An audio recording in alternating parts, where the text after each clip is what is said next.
जय राधा माधव कुंज बिहारी। जय राधा माधव कुंज बिहारी। गोपी जन वल्लभ गिरिवरधारी। जय गोपी जन वल्लभ गिरिवरधारी। यशोदानंदन व्रज जनरंजन। यशोदानंदन व्रज जनरंजन। यशोदानंदन व्रज जनरंजन। यमुना तीरा वनचारी। जय राधा माधव कुंज बिहारी। हरे कृष्णा कृष्णा कृष्णा हरे हरे। हरे राम राम राम हरे हरे। हरे कृष्णा कृष्णा कृष्णा हरे हरे। हरे राम राम राम हरे हरे। हरे कृष्णा कृष्णा कृष्णा हरे हरे। हरे राम राम राम हरे हरे। हरे कृष्णा कृष्णा कृष्णा हरे हरे। हरे राम राम राम हरे हरे। हरे कृष्णा कृष्णा कृष्णा हरे हरे। हरे राम राम राम हरे हरे। जय राधा गोपीनाथ राधे। जय राधा कुंज बिहारी राधे। जय जय प्रभुपाद प्रभुपाद।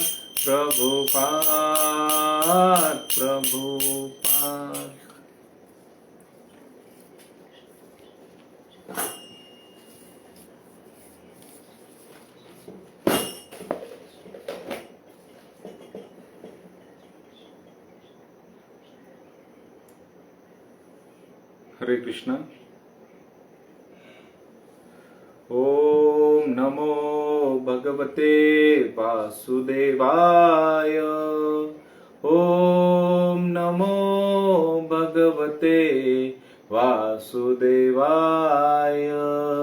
ओम नमो भगवते वासुदेवाय। श्रीमद् भागवतम स्कंद 6 श्लोक क्रमांक अध्याय 5 और श्लोक क्रमांक 13।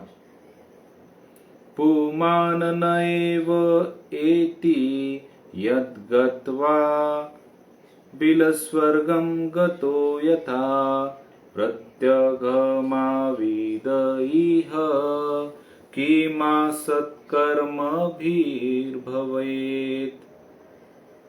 अनुवाद।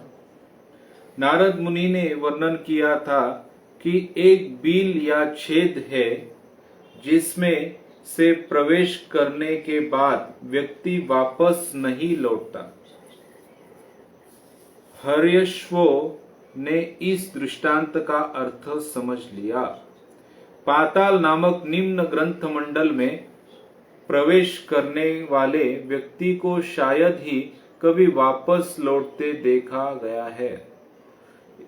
गया हो। इसी प्रकार यदि कोई वैकुंठ धाम में प्रवेश करता है तो वह इस संसार में वापस नहीं लौटता। यदि ऐसा कोई स्थान है जहां से जाने के बाद व्यक्ति जीवन की दयनीय भौतिक स्थिति में वापस नहीं आता, तो अस्थायी भौतिक संसार में बंदरों की तरह उछल कूद करने और उस स्थान को न देखने या न समझने से क्या लाभ होगा। तात्पर्य श्रील प्रभुपाद द्वारा, जैसा कि भगवत गीता 15.6 में कहा गया है, यद गत्वा न निवर्तन्ते तद धामम परमम मम। एक ऐसा क्षेत्र है जहां से जाने के बाद व्यक्ति भौतिक संसार में वापस नहीं आता। इस क्षेत्र का बार बार वर्णन किया गया है। भगवत गीता 4.9 में कही और कृष्ण कहते हैं, जन्म कर्म च मे दिव्यम एवं यो वेत्ति तत्वतः त्यक्त्वा देहं पुनर्जन्म नैति मामेति सो अर्जुन।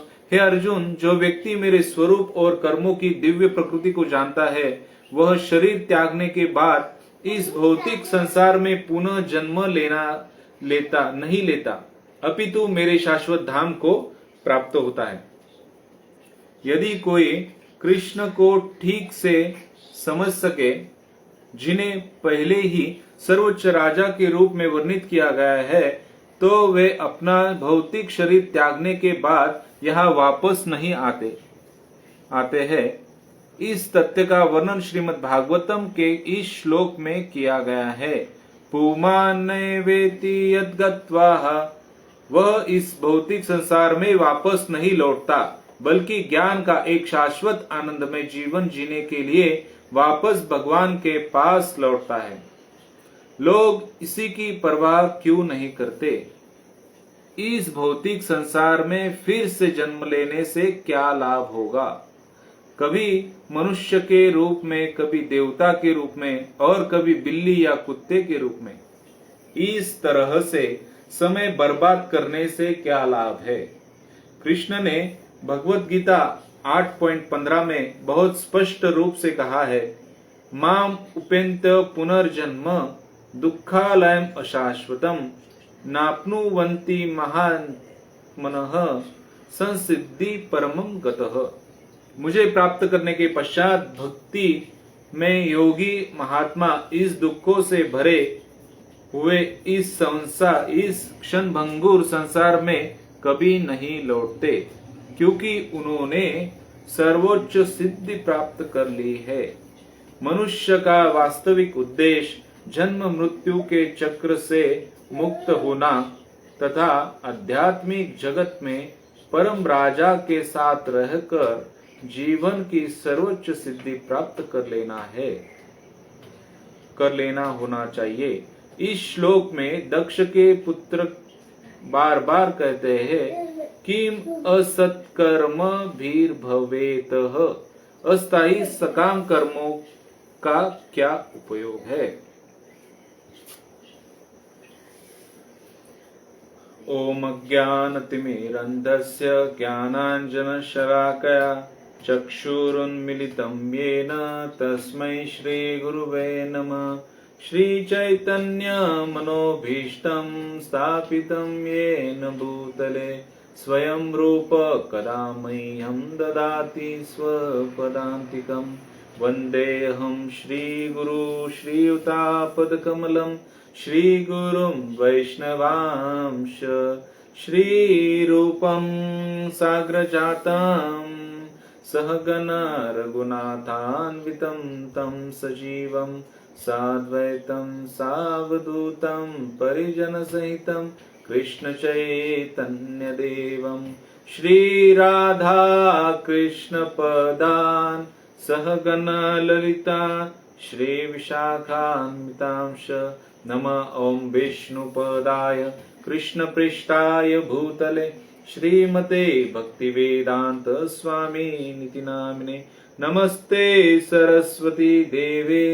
गौरवाणी प्रचारिणे निर्विशेष शून्यवादी पाश्चात्य देश तारिणे वाञ्छाकल्पतरुभ्यश्च कृपा सिन्धुभ्येव च पतितानां पावनेभ्यो वैष्णवेभ्यो नमो नमः।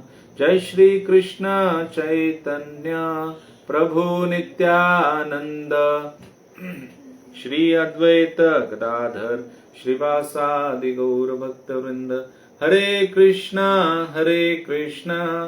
कृष्णा कृष्णा हरे हरे हरे राम राम राम हरे हरे। हरे कृष्णा।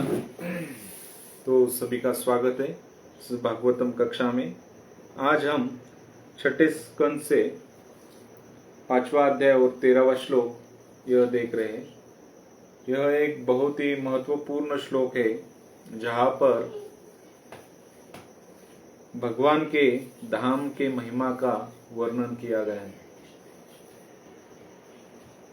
यहाँ पर बता रहे हैं कि जो भगवान के धाम को लौटता है वह फिर से वापस नहीं आता।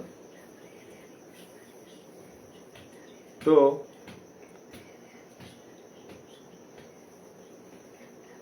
यहाँ पर भगवत गीता का एक श्लोक बताया गया है जिसमें कहा है, जन्म कर्म च मे दिव्यम एवं यो वेत्ति तत्वतः त्यक्त्वा देहम पुनर्जन्म न एति मामेति स्वर्जुन। कि हे अर्जुन, जो व्यक्ति मेरे स्वरूप और कर्मों की दिव्य प्रकृति को जानता है वह शरीर त्यागने के बाद इस भौतिक संसार में पुनः जन्म नहीं लेता अपितु शाश्वत धाम को प्राप्त होता है।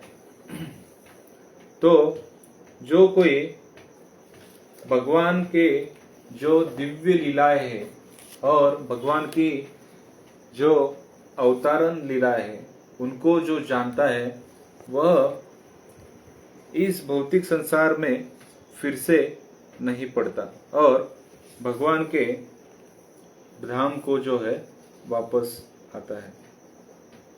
हम देखते हैं हम इस भौतिक संसार में क्यों आए हैं। हम भगवान से ईर्ष्या करने के बाद इस भौतिक संसार में हमें भेजा गया और फिर जो है वह 9 महीने जो है माँ के गर्भ में एक बड़ी कठिन परिस्थिति में रहता है और वह भगवान को हमेशा प्रार्थना करता है कि हे भगवान, मुझे इस कष्ट से दूर करो और जैसे ही मैं बाहर आऊँगा तो मैं आपकी सेवा में खुद को जो है समर्पित करूँगा। लेकिन जब वह जीव जो है इस भौतिक संसार में आता है तो वह भगवान को वह दिया गया वचन जो है वह भूलता है और उसे इस भौतिक जगत में प्यार करने वाले बहुत सारे व्यक्ति जो है वह दिखाई देते और फिर वह जो है उस जो संबंध है उसमें चढ़ जाता है और फिर जो है उसे बचपन से ही शिक्षा दी जाती है कि कैसे धन कमाने के लिए विद्या जो है वह विद्या का प्रयोग किया जाए, और फिर वह बड़ा होके जो है वह धन कमाता है।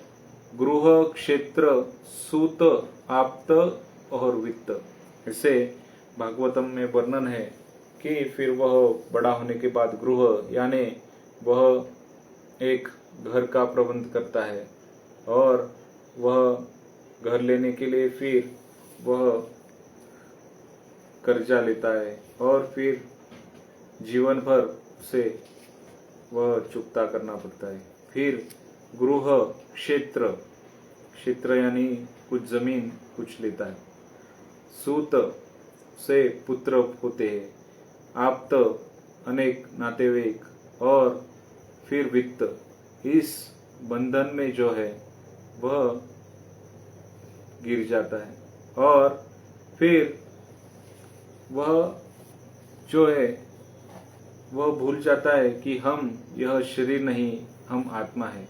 जैसे हम देखते हैं कि एक पिंजरा होता है और उस पिंजरे के अंदर एक पक्षी होता है, और वह उस पिंजरे का जो मालिक है वह उस पिंजरे को बहुत सारा नक्शी काम करता है, उसको साफ रखता है, लेकिन उस अंदर के जो पंछी है उसको कुछ खाने के लिए नहीं देता। तो फिर क्या होगा, वह पंछी जो है, वह पक्षी जो है वह मर जाएगा। और वैसे ही हमारा हो रहा है कि हमें यह जो शरीर है, हम इस शरीर की जो है सब उसकी सुरक्षा के लिए बंदोबस्त करते हैं, लेकिन जो आत्मा है, आत्मा का क्या स्वरूप है और आत्मा को क्या चाहिए, वह उसके ओर हम ध्यान नहीं देते। जैसे आत्मा जो है वह सच्चित आनंद स्वरूप है, सच्चित आनंद स्वरूप है, और उसका भगवत गीता भागवतम में कहा गया है, सवै पंसा परो धर्मो यतो भक्ति अधोक्षजे, कि धर्म क्या है। यदि हम देखते हैं कि कोई शक्कर है, तो वह शक्कर का धर्म क्या है, वह शक्कर का धर्म है कि मीठा रहना। और यदि शक्कर के जैसे ही दूसरे कोई उस प्रकार के, उस साइज के दूसरे कोई दाने हम देखते हैं, तो उसे हम शक्कर कहेंगे क्या? नहीं, क्योंकि वह मीठा नहीं होगा। वैसे ही यह नमक जो है उसका धर्म है कि खट्टा रहना, और फिर चिली का धर्म है वह कि तीखा रहना। पर अगर वह वैसे ही यह जीव जो है, यह आत्मा जो है, उसका धर्म है कि भगवान से प्रेम करना। हर कोई जो है किसी न किसी को प्रेम जो है करता है, और कोई अपने परिवार से, कोई अपने समाज से, कोई अपने देश से, और उसमें हम बंधे जाते हैं। तो हम जिससे प्रेम करते हैं फिर उसकी सेवा करते हैं। जैसे कहा गया है कि हमारा जीव का स्वरूप क्या है कि सेवा करना,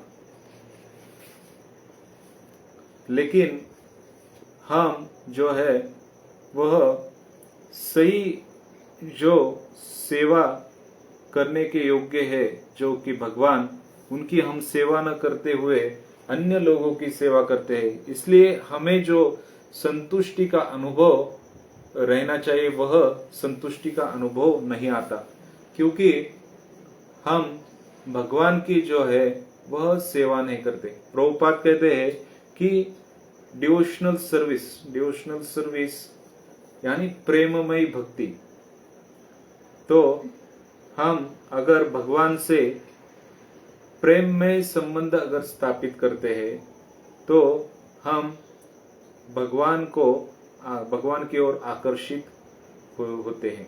जैसे यहाँ पर बताया गया है कि जन्म कर्म च मे दिव्यम, भगवान यहाँ पर क्यों आते हैं?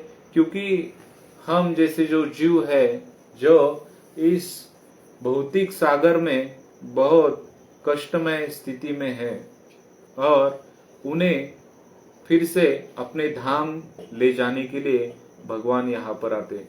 जैसे कि हम उदाहरण के ओर देखते हैं कि कोई एक बड़ा व्यक्ति है और उस बड़े व्यक्ति का बेटा जो है वह घर छोड़ के दूसरी ओर जाता है, वो घर को छोड़ देता है और फिर वह बहुत कष्टमय स्थिति में रहता है। तो सही उसको क्या देना चाहिए कि उसको कपड़ा, खाने के लिए, ये जो है वो तो टेम्पररी है, लेकिन अगर हम उसे वापस उसके घर ले जाते हैं तो वह जो है वह खुश रहेगा। वैसे ही यह हम भगवान से द्वेष करके इस भौतिक संसार में आए हैं, लेकिन हम अगर भक्ति नहीं करते और इस मनुष्य जीवन का उपयोग भगवान से प्रेम में संबंध स्थापित करने के लिए नहीं करते हैं तो हम जो है वह हमारा जो अवसर है भगवान ने दिया हुआ उसे हम गमा देंगे और फिर से हमें कोई अलग शरीर मिलेगा, कभी कुत्ते का मिलेगा तो कभी मानव का मिलेगा। लेकिन जैसे ही हम भक्ति में सेवा करते हैं, भक्तों के साथ संग करके सेवा करते हैं और गुरु के मार्गदर्शन में सेवा करते हैं, गुरु साधु शास्त्र इनका जो है नियमों का पालन करते हैं, तो फिर हम भगवत धाम जो है वह वापस जा सकते। खटवांग महाराज का एक उदाहरण आता है। तो खटवांग महाराज जो है वह उन्हें कहा जाता है कि आपके पास कुछ क्षण ही बाकी है और कुछ क्षण के बाद आपका मृत्यु होने वाला है। तो वह खटवांग महाराज जो है अपने परिवार की चिंता न करते हुए, किसी और खुद की चिंता न करते हुए वह पूर्ण आत्मसमर्पण करते हैं भगवान की ओर और फिर वह भगवत धाम जो है वह वापस लौट जाते हैं। जैसे कि भगवत गीता में कहा गया है कि अंत काले च मामेव स्मरण उक्त्वा कलेवरम यह प्रयति समद्भावम याति नास्त्र संशय, कि जो अंत काल में मेरा स्मरण करता है तो वह मेरे धाम में वापस लौट आता है। जैसे हम उदाहरण देखते हैं कि अजामिल जो है वह एक वैश्या के संग में आके वह बहुत सारे पाप करता है। ऐसा एक भी पाप नहीं रहता कि वह उसने किया नहीं हो। और फिर वह क्योंकि उसने शुरू में, जीवन के शुरू में भक्ति की होती है तो उसकी कृपावश, जैसे कि भगवत गीता में कहा गया है कि नेहाभिक्रम नाशोस्ति प्रत्यवायो न विद्यते स्वल्पम अपि अस्य धर्मस्य त्रायते महतो भयात्, कि अगर हम भगवान के प्रति हम थोड़ी भी जो है वह कार्य करते, भक्ति करते हैं, भगवान की भगवत भक्ति करते हैं तो हमारा बहुत बड़े बड़े संकट से जो है वह छुटकारा होता है। वैसे ही अजामिल जो है उसने शुरू के दिनों में भक्ति की होती है, इसलिए उसे भगवत कृपा प्राप्त होती है। और कुछ साधु लोग उसके बेटे का नाम जो है वह क्या रखते हैं, नारायण रखते हैं। तो वह नारायण जो है, वह अजामिल जो है वह हमेशा उस छोटे बेटे के ओर आकर्षित रहता है और हमेशा उसे वह नारायण नारायण करता है। और जैसे कि भगवान का नाम जो है वह लेता है तो उसके जितने भी पाप उसने किए हुए वह एक अज्ञात सुकृति जैसा उसे होता है, और वह जानबूझकर भगवान का नाम नहीं ले रहा है, लेकिन भगवान अपने बेटे का जो नाम है वह भगवान के नाम होने से उसे अज्ञात सुकृति जो है उसका लाभ मिलता है, और उसके जितने भी पाप उसने किए हुए वह पाप जो है वह नाम नारायण नाम लेने से वह नष्ट होते हैं। जैसे कि कहा गया है कि यह भगवान नाम जो है वह सिर्फ पाप नष्ट नहीं करता, तो उसका जड़ जो है वह नष्ट करता है। न कि बिल्कुल इस जन्म का, यानी और पिछले बहुत सारे जन्म जो है हमने जो पाप किए हुए, हम भगवान का नाम लेने से वह पाप जो है वह नष्ट होते हैं। तो एक बार जो है परीक्षित महाराज को सुखदेव गोस्वामी कहते हैं कि यह जो पाप मनुष्य करता है, तो यह मनुष्य पाप करने के लिए उसे वह प्रेरित होता है, लेकिन यह पाप से वह कैसे बचा जा सकता है। तो परीक्षित महाराज को सुखदेव गोस्वामी कहते हैं कि 3 प्रकार से जो है वह अपने पापों को नष्ट कर सकता है। व्यक्ति तीन प्रकार से अपने जो किए हुए पाप जो है उसे नष्ट कर सकता है। पहला जो बताते हैं, पहला मार्ग जो बताते हैं वह प्रायश्चित का मार्ग सुखदेव गोस्वामी कहते हैं कि जैसे कि हम कोई पाप करते हैं, तो उस पाप करने के बाद हम उसका प्रायश्चित करते हैं, तो वह पाप जो है वह नष्ट होता है। लेकिन जितना बड़ा हम पाप करते हैं उतना ही बड़ा हमने प्रायश्चित करना चाहिए। और जैसे कि कोई बीमारी होती है, और कोई बड़ी बीमारी जैसे टीबी ऐसा हुआ, तो हमें बहुत सारी दवाइयाँ जो है वह लेनी पड़ती है। वैसे ही जब हमने अगर बहुत सारा पाप किया हुआ है, तो हमारा प्रायश्चित भी जो है वह हमें बहुत करना चाहिए।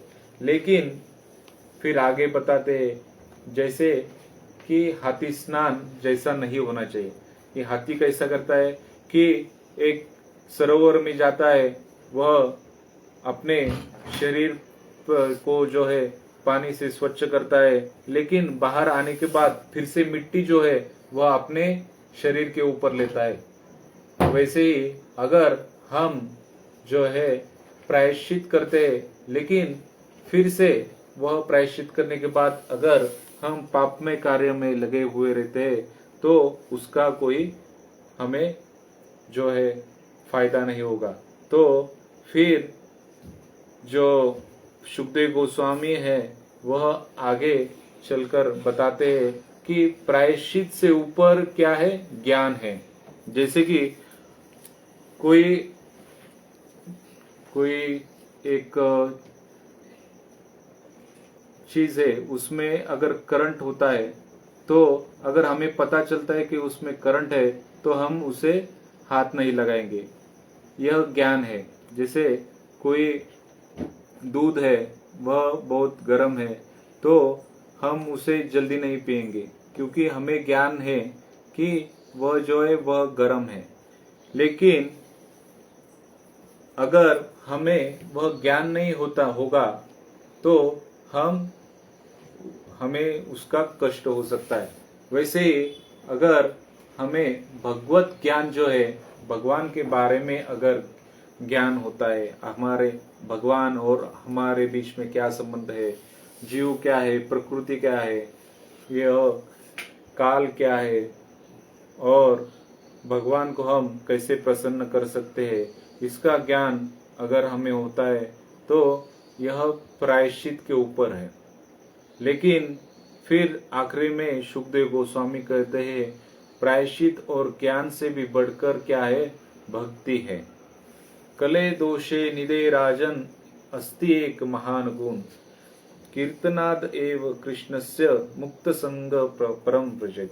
कि इस कलयुग में जो है वह बहुत सारे जो है वह चीजें जो है वह अनुरूप नहीं है भक्ति के लिए, क्योंकि यहाँ पर आयु जो है वह बहुत कम है। और वह लेकिन जो एक गुण जो है इस कलयुग का वह क्या है कि भगवान का नाम। अगर जो हम देखते हैं कि सतयुग, त्रेता युग, द्वापर युग, उसमें जो तपस्या, अर्चा विग्रह की सेवा करने से जो हमें फायदा मिलता है, वही सिर्फ भगवान के नाम का जप या कीर्तन करने से हमें जो फायदा है वह मिलता है।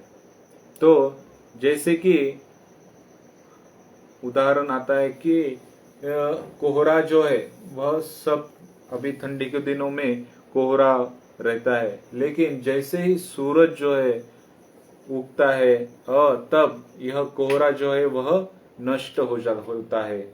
वैसे ही अगर हम भगवान का नाम लेते हैं तो हमारे अंदर के जो पापमय कृति करने का जो बीज है वही जो है वह नष्ट हो जाएगा। तो इस प्रकार सुखदेव गोस्वामी ने यह 3 प्रकार बताए, 3 स्तर बताए, और वह था कि प्रायश्चित, ज्ञान और भक्ति। तो भक्ति जो है वह सर्वोच्च है। तो भक्ति करके हम जो है भगवान की धाम जो है वह फिर से वापस जा सकते। जैसे कि लेकिन हम में जो है वह उतनी श्रद्धा और वह श्रद्धा होनी चाहिए।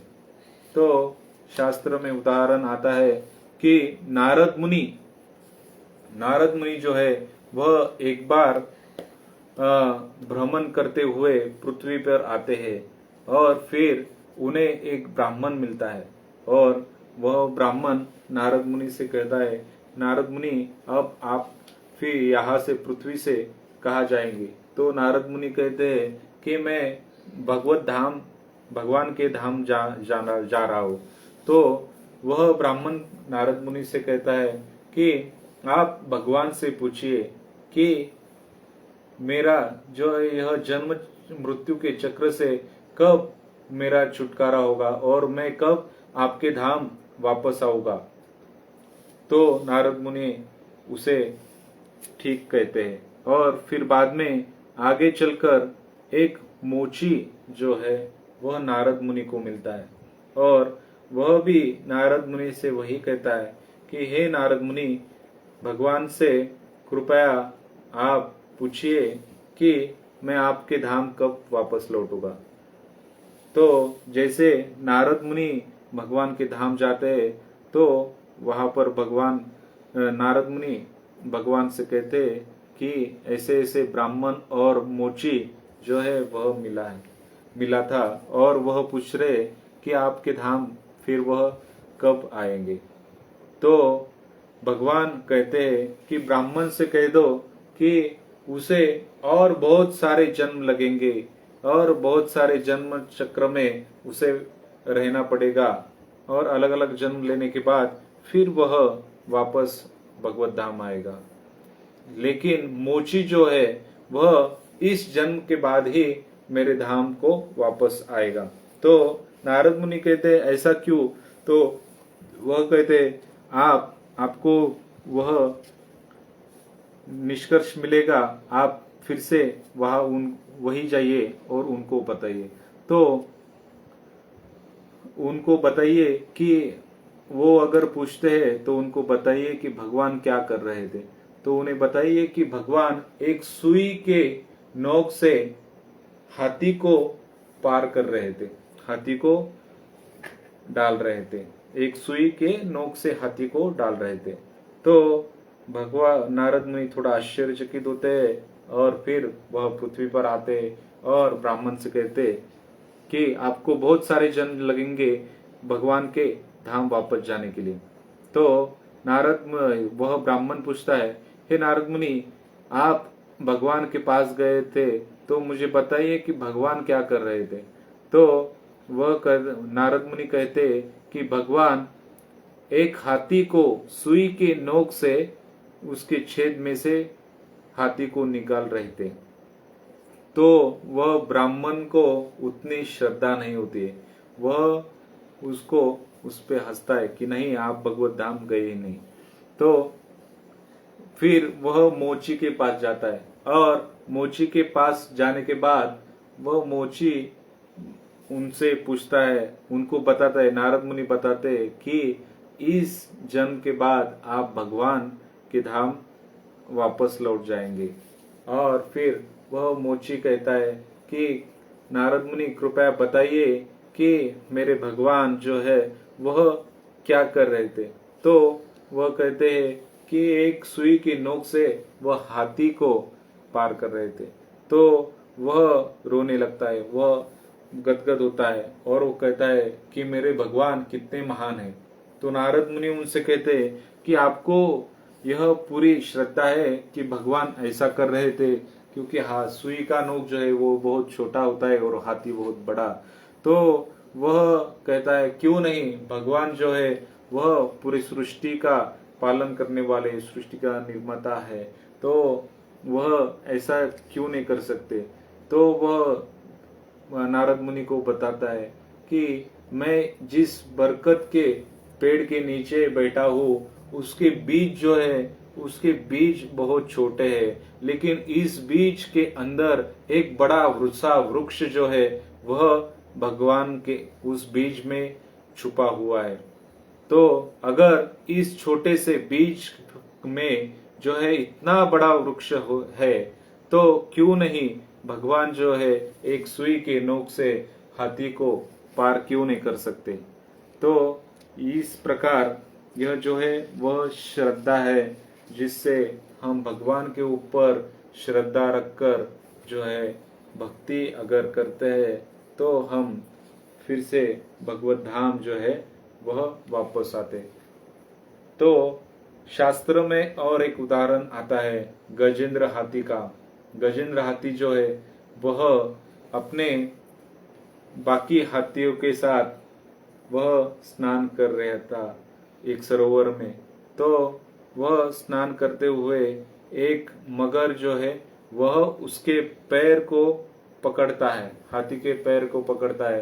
तो वह हाथी उस सरोवर का, वहां का जंगल का वह राजा रहता है, तो उसे बहुत अभिमान होता है अपने ऊपर।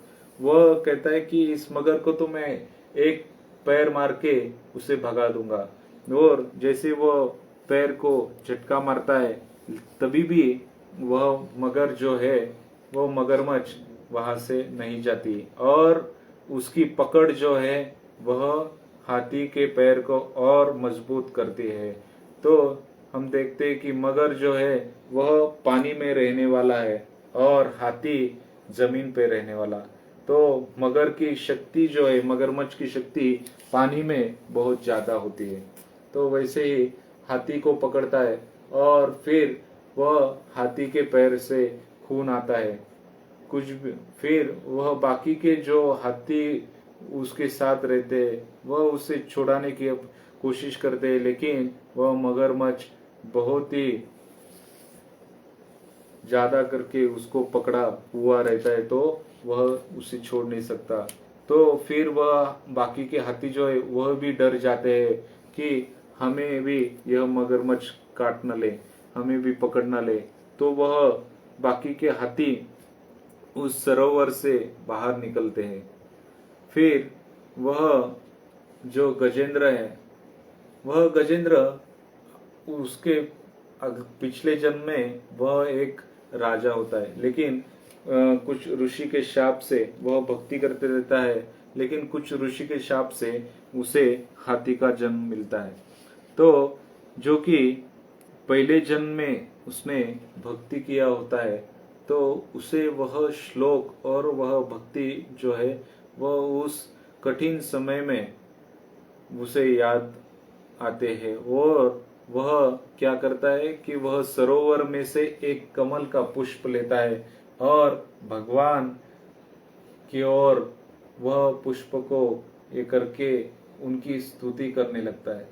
तो जैसे ही वह भगवान को पुकारता है, वह भगवान जो है वह गरुड़ के ऊपर से वह आते हैं और उस मगरमच्छ को जो है अपने सुदर्शन चक्र से वह उसको काट के उस गजेंद्र को छोड़ते हैं। जैसे एक भजन में कहा गया है कि द्रौपद सुत की लाज बचाओ, ग्रह से गज को फंद छुड़ायो, ऐसे श्री कृपा धाम को बारंबार प्रणाम है। तो जैसे कि भगवान जो है वह कृपामय, जैसे द्रौपदी ने भी जो है वह पूर्ण रूप से भगवान की ओर समर्पित होकर भगवान को जब पुकारती है तो भगवान वहां आके द्रौपदी की जो लाज है वह बचाते हैं। तो शास्त्र में ऐसे अनेक उदाहरण हैं कि जिससे हम देख सकते हैं कि जो कोई अपने को आत्मसमर्पित करता है तो भगवान उनको प्राप्त होते हैं। और इस चैतन्य महाप्रभु ने हमें जो है वह नाम संकीर्तन का जो शस्त्र दिया हुआ है इस कलयुग में, कली काले नाम रूपे कृष्ण अवतार, कि इस कलयुग में भगवान जो है वह नाम रूप में अवतरित होते हैं। जैसे कि शास्त्र में कहा है कि जन्म कर्म, कि भगवान जो अलग अलग लीलाएं करते हैं, कि भगवान की जो बाल्य लीलाएं होती है, पुतनावध, तृणावर्त वध, धेनुकासुर वध, फिर गोवर्धन लीला और बाद में कंस वध, ऐसे जो है वह भगवान जो है अनेक अलग अलग लीलाएं करते हैं। और उन अलग अलग लीलाओं में से हम जो है भगवान की ओर आकर्षित होते हैं और भगवान की ओर आकर्षित होकर हमारा जो इस भौतिक जीवन में, जैसे कि हम इस महासागर में डूब रहे हैं, हमारे नाक कान में पानी जा रहा है, लेकिन अगर हम भगवान की उस लीलाओं का स्मरण नहीं करते तो हमें इस जीवन में जो है वह कष्टमय जीवन ही हमें बिताना पड़ेगा। लेकिन जैसे ही हम जो है भक्तों के संग में आते हैं और भगवत सेवा करने लगते हैं और भगवान के नाम का जप कीर्तन करते हैं तो हम भगवान से जो हमारा संबंध है उसे पुनः स्थापित कर सकते हैं और भगवत धाम जो है वह वापस जा सकते हैं। ऐसे ही एक कथा आती है श्रद्धा के ऊपर कि साक्षी गोपाल, उड़ीसा में एक साक्षी गोपाल का मंदिर है। तो वह साक्षी गोपाल जो है उस मंदिर में कैसे उसे वहां पर उड़ीसा में वह मंदिर स्थापन हुआ, भगवान कैसे वहां पर आए, उसकी लीलाएं है कि एक ब्राह्मण रहता है और वह ब्राह्मण वृंदावन यात्रा के लिए निकलता है। और वृंदावन यात्रा, पहले यात्रा करना यानी अब हम जैसे यात्रा करते हैं उस प्रकार नहीं रहता था कि अब जैसे हम ट्रेन में बैठ गए और उस वृंदावन स्थान में या किसी और तीर्थ स्थान में उतरकर वहां फिर दर्शन कर लिया। तो हमें पहले के लोग जो है वह यात्रा पैदल करते थे, अपने गांव से वो उस वृंदावन की और जाते थे, पैदल जाते थे। और पैदल जाने के रास्ते में उन्हें बहुत सारी असुविधाएं रहती थी। तो वैसे ही वह ब्राह्मण जो है वह वृंदावन के लिए निकलता है और वृंदावन के लिए निकलता है तो उसे वह बहुत ही वृद्ध होने के कारण उसे बहुत सारा चलना और उसकी केयर करने के लिए कोई नहीं रहता है। लेकिन एक जो है युवक उस ब्राह्मण को मिलता है, उसकी भेंट एक युवक से होती है और वह युवक जो है वह एक भक्त होता है। वह भक्त होता है तो वह न उस वृद्ध की जो है वह खूब अच्छी तरह से उसको उस यात्रा में मदद करता है। और फिर कृतज्ञता हेतु वह वृद्ध जैसे वृंदावन में पहुंचता है, वह भगवान के सामने, भगवान के विग्रह के सामने वह उस युवक को कहता है कि हे युवक, यात्रा के दौरान तुमने मेरी बहुत सेवा की है, तो कृतज्ञता हेतु मैं तुम्हें कुछ देना चाहता हूँ। तो वह कहता है कि मेरी जो बेटी है उस बेटी का विवाह मैं तुमसे करवा दूंगा। लेकिन वह युवक जो है वह कहता है कि हे वृद्ध ब्राह्मण, मैं जो हूँ, मैं कुछ ज्यादा धनी व्यक्ति नहीं हूँ, तो आपके घर के लोग जो है वह यह स्वीकार नहीं करेंगे। तो फिर लेकिन वह ब्राह्मण बहुत उसे जबरदस्ती करता है और कहता है, भगवान के सामने कहता है कि कुछ महीनों के बाद मैं आपके यहाँ पर आऊंगा और आपका विवाह करवा दूंगा। तो वह युवक फिर उससे राजी होता है और वह अपने गांव फिर से वापस लौटते हैं। कुछ दिनों के बाद वह जो वृद्ध है वह अपने घर पे वह बात रखता है अपने बेटे और पत्नी के सामने कि एक युवक मुझे मिला था यात्रा के दौरान, फिर मैंने उस युवक को जो है वह अपने बेटी का हाथ देने के लिए उसे वचन दिया है। तो वह बहुत उस पे गुस्सा करते हैं, वह थोड़े लालची लोभी रहते हैं दोनों भी। तो वह उससे गुस्सा करते हैं कि तुम ऐसा कैसे कर सकते हैं, एक युवक जो कि कुछ धनी भी नहीं है उसको अपने बेटी का हाथ आप देना चाहते हैं, यह हम बिल्कुल स्वीकार नहीं करेंगे।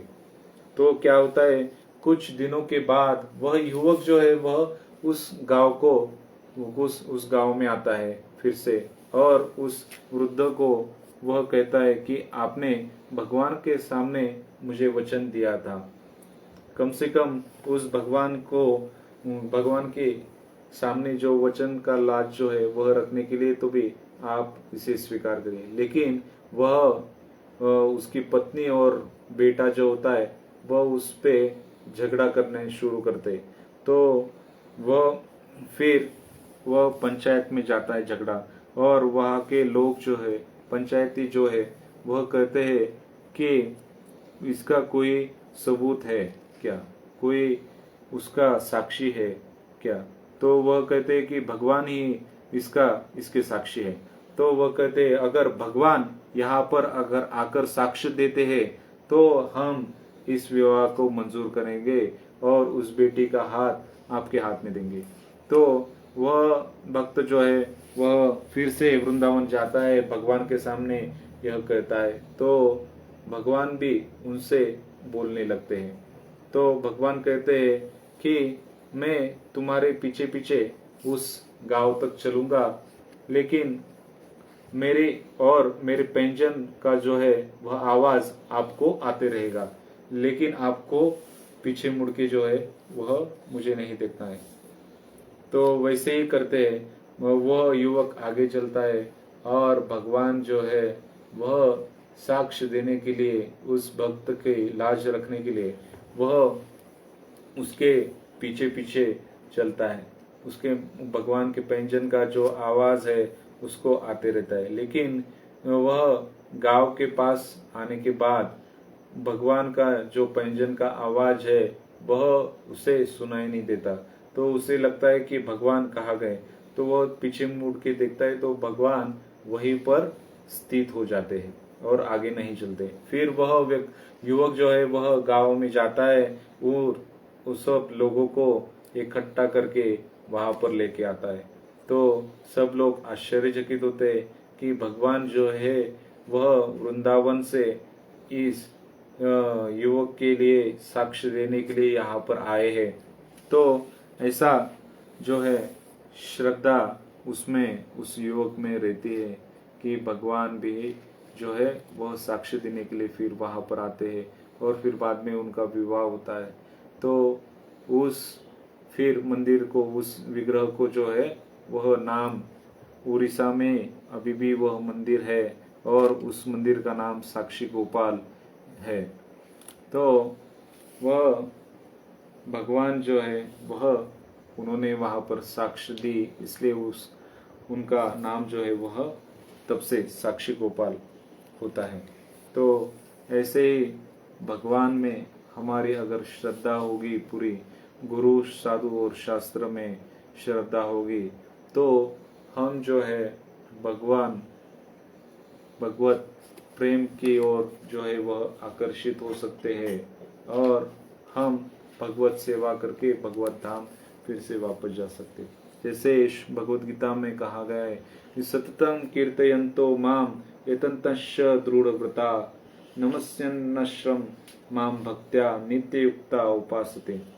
कि एक महात्मा का लक्षण जो है वह यह है कि वह सतत जो है भगवान के कीर्तन का जो है वह गान करते रहता है और वह अनेकानेक जो भगवत विधि है, जैसे कि 9 विधि बताए गए हैं, श्रवणम कीर्तनम विष्णु पाद सेवनम दास्यम साख्यम आत्मनिवेदनम। तो यह विधि जो है भगवान की भक्ति करने की जो विधि है उसमें वह रत रहता है। भगवान के श्रवणम यानी भगवान की जो लीला है वो उनसे श्रवण करने में, भगवान का नाम श्रवण करने में से वह पहले और सबसे महत्वपूर्ण विधि है श्रवणम, इसमें जुड़ा रहता है। तो वह यह करके भगवत भक्ति जो है वह प्राप्त कर सकता है।